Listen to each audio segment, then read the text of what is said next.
Hello everyone, welcome back at my next video on my YouTube channel or any other platform where I'm posting these videos. And this sequel or continuation of the police terminology will be interesting because we are back at crime investigation terms. It means that when already the potential criminals or perpetrators are arrested, or basically there is a investigation going on, there are terms and vocab and terminology which is quite interesting because we don't use it on everyday basis, and nobody basically, just law enforcement officers and police. So crime scenes are bustling with activity and specific terminology to fully comprehend what's happening on the ground during investigations. It's crucial to familiarize yourself with the related police terminology list. So on the ground, when the police forces come and they try to investigate and do something with that evidence or anything, perpetrators, then of course there is terminology which is quite interesting. And this section offers insights into the language of the crime scene investigation. When we dive into these investigation terms, it unveils the meticulous nature of police work on the scene, and this police vocab provides a roadmap to the intricate procedures and methods employed. So it means that they have special procedures, roadmap, methodology, and a lot of terms which they use for investigation and for actually catching the perpetrators or the criminals. They are essential for anyone keen on understanding the heart of crime solving. So again, if you are into crime movies and crime series and different stories about the investigation, which are usually really intricate and interesting, appealing for a lot of people, then this vocab is really for you, and you are very much welcome to listen. So the first one is alibi. Alibi. It's an account of where one was at the time of an incident, used as evidence of innocence. So of course, alibi is something which actually, when you are part of the investigation and you might be a victim, or you might be a potential perpetrator, or you might be just a witness, then of course you need the account. You need actually to prove that where you were in the time of an incident or a crime. And when you are in a different location, or completely, this time you were out of the city, town, or even a country, then of course the alibi is 100% bulletproof. So that's the best, because then you are definitely innocent. So alibi, they work like police officers, they work with this term.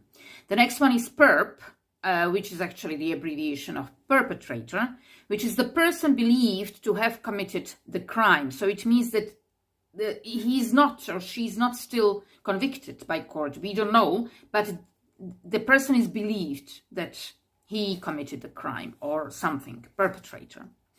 Lineup you have seen in many movies. It's a method where witnesses identify criminals from a row of people. That when there is a witness and the witness actually can identify from certain features or from the height of the person or the body posture and position, they usually get more people involved and also the potential perpetrator. And they lined them up. And there is a wall, which is, you have seen it many times, there is a mirror kind of wall, which is from one side completely invisible for for these people, potential perpetrators. And they line up, and the witness can identify the one, which is the one, or maybe nobody, actually, when he or she doesn't remember, or she couldn't identify anyone. So that's this lineup.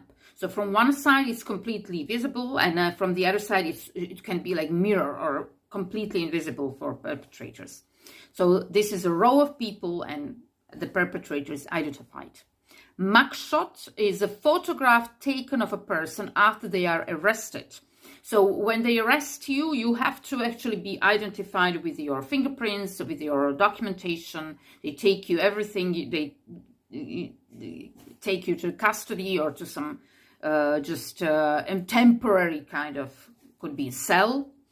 And a mugshot is that kind of like photograph or picture which they take you when you are actually in custody, when you are arrested. So it's usually from the front and from the side.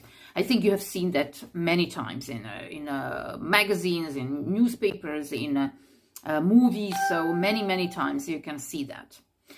Forensics. Forensics is the application of scientific methods to solve crimes. Forensics is these people come to the crime scene and they basically actually start to take fingerprints, take anything like evidence or anything from the crime scene or from a potential place where they believe that they can find it.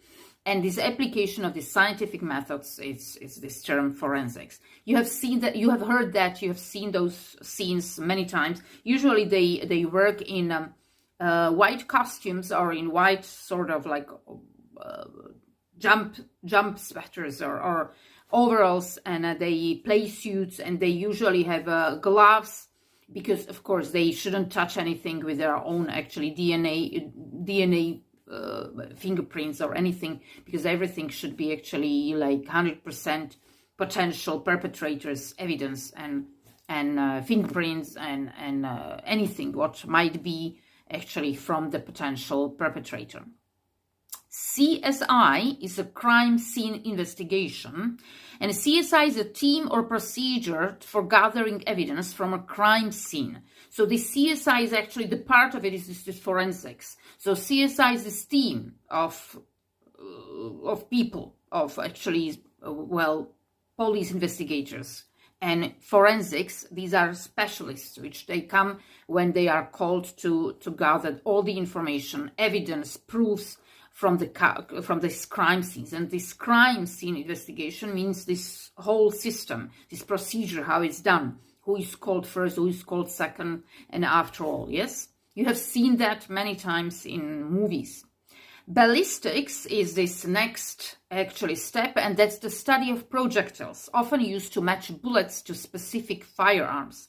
So when there are actually firearms or guns used in the crime, in that kind actually case, then there must be ballistics, because when they find projectiles, when they find bullets, or just the holes in the wall from the bullet with projectiles or the bullets, then of course then they try to actually match these bullets, the projectiles, with firearms, if there is a firearm on the crime scene. If not, of course they are going to search for the firearm, or they will never find it.